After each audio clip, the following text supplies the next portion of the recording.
Kembali ke Bali, ya itu judul ataupun topik ya tajuk video gua kali ini. Dan ya kita semua udah tahu Bali United akhirnya menjadi juara BRI Liga 1 Indonesia. Jadi setelah eh, tidak terkejar poinnya dari Persib Bandung. Dan ini ya mungkin udah pernah dengar atau udah tahu eh, fakta-fakta menarik ya di balik keberhasilan Bali menjadi juara kali ini. Ya pertama ini adalah back to back pertama kali di era sepak bola Indonesia, di era sepak bola modern Indonesia ya, setelah tahun 93-94 kalau nggak salah, awal 90-an berubah menjadi Liga Indonesia. Kemudian Teko ya mengukir rekor ini juga luar biasa, membawa juara tiga musim beruntun dengan dua klub berbeda, Persija 2018. Kemudian Bali United mengapit era Covid ya 2019 dan juga 2021 ya, atau 2021 ini masuknya ya sebenarnya ya. Kemudian juga ada dua pemain. Nah, ini menarik, ada dua pemain dari yang juga tiga musim berturut-turut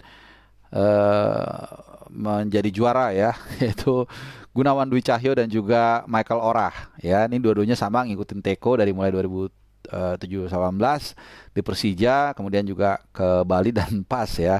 Ini dinamakan, ya gue bukan mengatakan dua orang ini nggak jago, tapi memang kadang-kadang ada luck ya yang akhirnya mungkin bukan luck juga sih ya, karena juga mereka tahu diri, mereka dipinang sama pelatih yang memang punya kelas, kemudian juga mereka siap untuk dijadikan pelapis, mereka bisa mengukur diri dan akhirnya justru mendapatkan rewardnya dalam bentuk juara tiga musim berturut-turut, luar biasa ya. Jadi selamat buat Michael Orah dan juga Gunawan Dwi Cahyo. Kemudian ini trofi ketiga bagi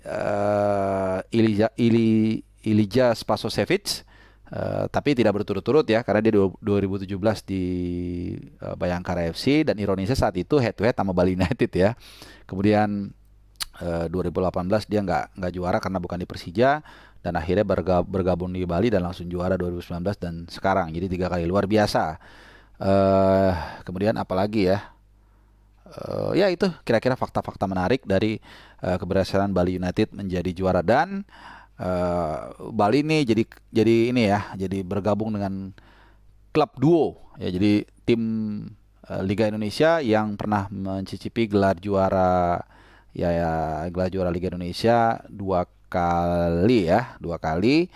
Ini gue tarik dari tim-tim perserikatan ataupun ya termasuk juga gelar Tama yang masih bermain, karena gini nih, masalahnya adalah karena banyaknya jual beli klub dan merubah nama ini jadi agak ribet. Misalnya kayak Niat Mitra sekarang kan jadi apa, Mitra Kukar kalau nggak salah ya. eh Kemudian Persija Tim jadi Persija FC dan sebagainya. Tapi ya kita ambil dari benang merahnya aja. Ya intinya adalah dari era 30 tahunan terakhir ini ada lima klub jadi ya yang sudah dua kali juara. Jadi balik masuk ke klub duo, yaitu PSIS dua kali juara, kemudian Persik Kediri, Sriwijaya FC, kemudian Arema dan juga Bali United itu sendiri ya. Arema ya ada kadang rubah-rubah namanya memang, Arema Indonesia, ada Arema FC, ada Arema Kronus, Arema Malang juga sempat ya, tapi intinya Arema lah. Jadi ada lima tim yang sudah atau pernah mencicipi dua kali gelar juara Liga Indonesia atau yang terbaik di kasta tertinggi sepak bola Indonesia. Nah,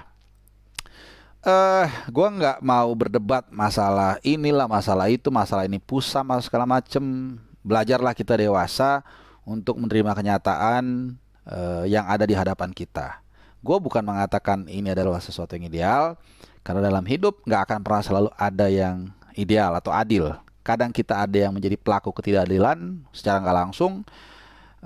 Misalnya tim kita diuntungkan dalam bentuk apapun itu, apa-apa baik sengaja maupun tidak sengaja. Kadang-kadang tim kita juga nggak ada yang dirugikan. Tapi biasanya saat kita diuntungkan atau ya kita diuntungkan lah ya, biasanya kita diem aja. Itu sangat natural. Tapi kalau dirugikan sedikit aja atau tim lain diuntungkan sedikit aja, biasanya kita langsung teriak-teriak ya. Wah, ini dizolimi dan sebagainya. Jadi sudahlah, Bali United memang juara dan gua akan mengupas di sini kenapa mereka bisa juara. Gua nggak akan membahas masalah teknis ya. Kalau masalah teknis memang kita akui Bali punya kedalaman skuad yang sangat luar biasa. Kemudian pembelian pemain yang tepat dengan masuknya Privat Barga dan juga Eber Besa menggantikan Melvin Platje. Kemudian skuad yang compact ya, tiap posisi hampir ada mungkin dua pemain yang hampir setara, bahkan juga pelatih yang hebat dan yang terpenting. Nah ini dia mungkin yang orang lupa. Ini ibaratnya kita bicara mobil yang bagus, mesinnya hebat juga, tapi kita lupa sebagus apapun kendaraan, sebagus apapun mesin, bahkan sehebat apapun orang, harus ada bahan bakarnya, harus ada makanannya, ya. Jadi mau Mike Tyson, mau Khabib Nurmagomedov atau siapa, atau si Conor McGregor, pasti dia butuh makan dan makannya harus bagus supaya dia bisa compete sesuai dengan speknya dia. Nah kita kan gali, kenapa Bali bisa bertransformasi menjadi tim yang sangat solid. Tentu kita tahu di era modern ini jawabannya adalah finansial. Ya, tidak bisa bohong, duit memegang peranan yang sangat penting ya dalam keberhasilan sebuah klub. Apakah itu menentukan segalanya? Enggak juga. PSG ya. Jadi gue bukan mau debat kusir ya. PSG ada duit tapi memang tidak sukses juga. Cuman duit adalah bahan bakar untuk bisa menggerakkan sesuatu ya, tergantung nanti juga co-pilotnya, tergantung situasi jalanannya dan sebagainya. Nah, gue mau ngasih tau begini. Jadi Bali United ini dulu kan kita tahu lah dari mana dibeli ya, kemudian dirubah, dipoles dan pemiliknya ini paham bahwa sepak bola di Indonesia 95% belum bisa menghidupi diri dia sendiri. Nah, ini kuncinya, punchline-nya di sini. Mereka belum bisa, kecuali mungkin Persib Bandung atau mungkin Persebaya ya. Terutama Persib Bandung, kenapa? Karena ada beberapa alasan. Karena Persib Bandung itu dengan fans dengan massa terbanyak. Gua rasa terbanyak ya, karena satu Jawa Barat itu dukung Persib Bandung mainly. Sehingga daya exposure-nya, bargaining power-nya ketika ke sponsor menjadi besar. Sehingga lo lihat bagaimana sponsor semua ngantri di bajunya Persib Bandung ya. Jadi duit tentunya mereka bukan masalah di sana, sehingga mereka bisa beli pemain yang bagus, merekrut pelatih yang hebat dan sebagainya. Di luar itu yang gua tahu berdarah-darah. Kalau hanya mengandalkan dari sepak bola itu sendiri. Kemudian datanglah pemilik Bali ini dengan latar background orang finance, sehingga dia tahu bagaimana mengelola klub, menjalankan klub yang baik, bukan tim bola ya. Karena tim beda lagi, itu masalah teknis ya.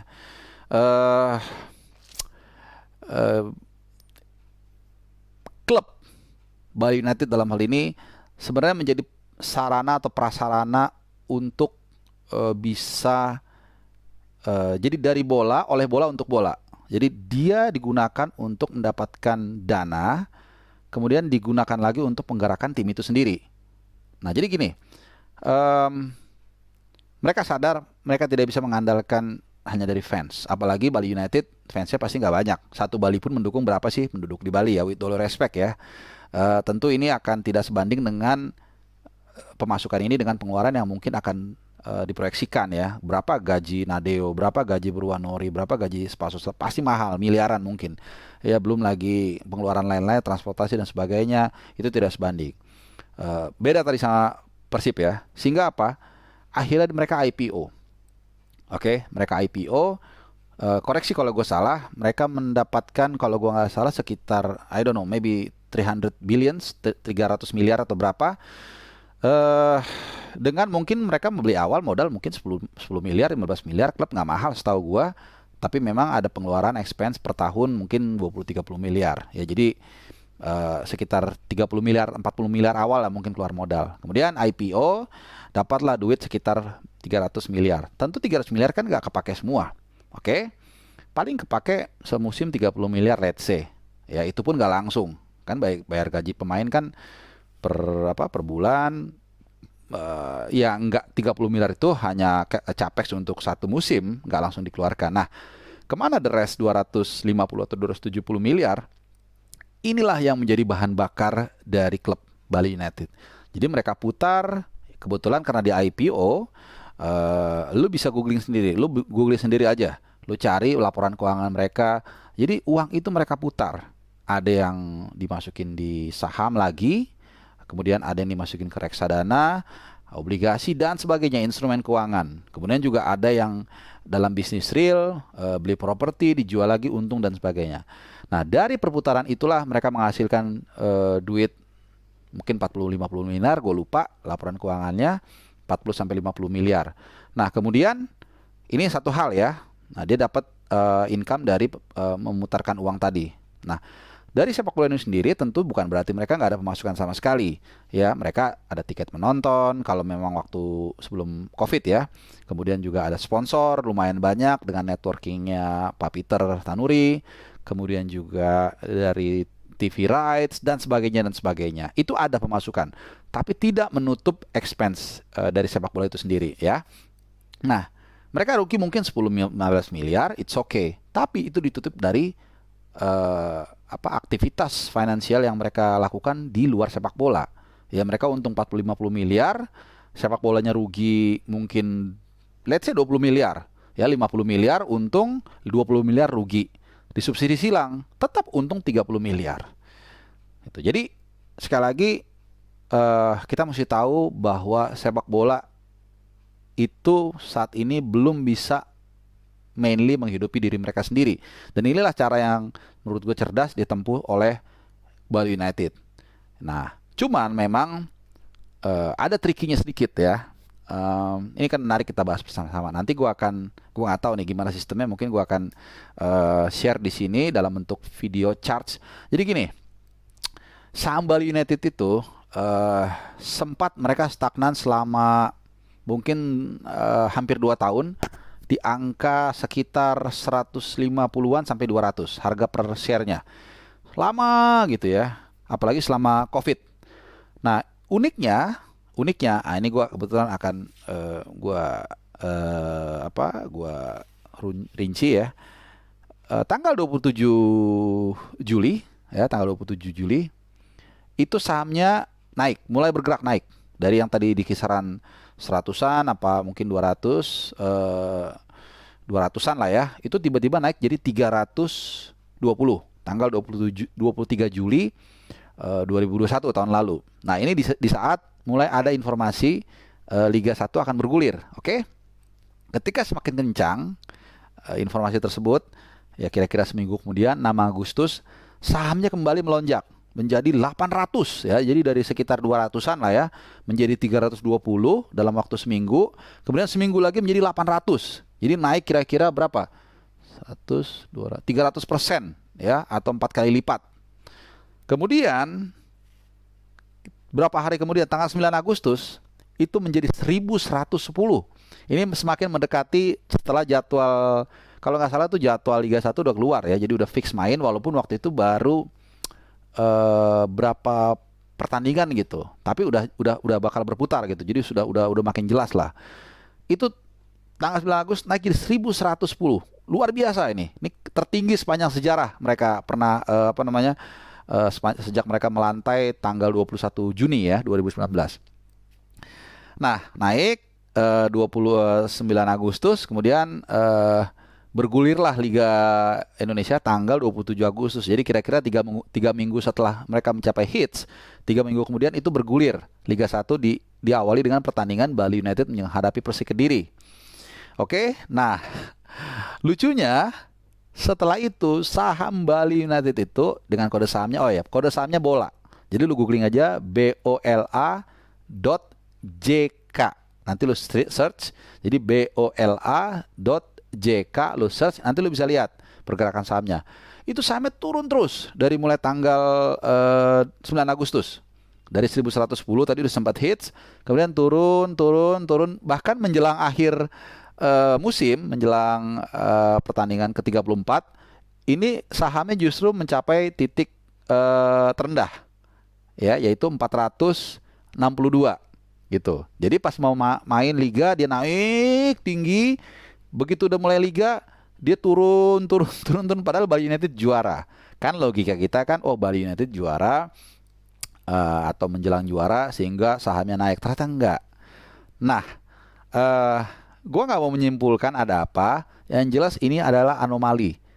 Jadi logika sederhana adalah kalau perusahaan, kalau entitas itu apapun itu, pabrik mungkin atau apa, kalau dia dapat proyek atau berhasil atau juara dalam hal ini kan harusnya kan sahamnya naik ya, tapi ini malah turun.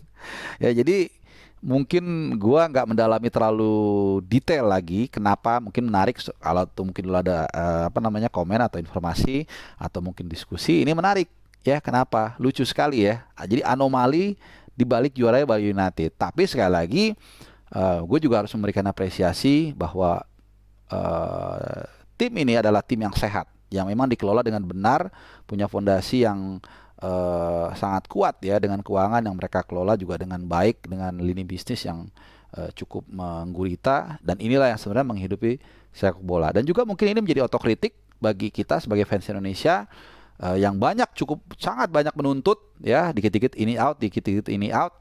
Tapi kembali kita tanyakan ke diri kita ya, walaupun kita mengaku sebagai diehardnya si tim A lah, tim B, gue nggak mau nyebutin nama klubnya ya. Cuman apa yang sudah kita berikan kepada klub ini? Sementara Bali United, ownernya mungkin bukan seorang pecinta sepak bola, tapi dia dengan kemampuan, kecerdasan, dengan pengalaman dia bisa menghidupi klub ini, bisa sukses walaupun ada beberapa ya yang nyinyir. Jadi tinggal kita memilih mana, apakah kita memilih diehard fans, mengaku punya suara, bisa memberikan tekanan, tapi kontribusinya tidak nyata, atau seperti Bali United. Pilihan ada di kalian. Terima kasih sudah menonton, dan juga jangan lupa like, share, dan komen. Kalau yang belum subscribe, jangan lupa subscribe. Terima kasih. Yang penting lu selalu sehat. Congrats buat Bali United. Kita jumpa lagi musim depan. BRI Liga 1 Indonesia, dan mudah-mudahan tetap ada sponsornya supaya tetap bergulir dan ada penonton yang penting, karena kita kangen datang ke stadion. Oke, ciao.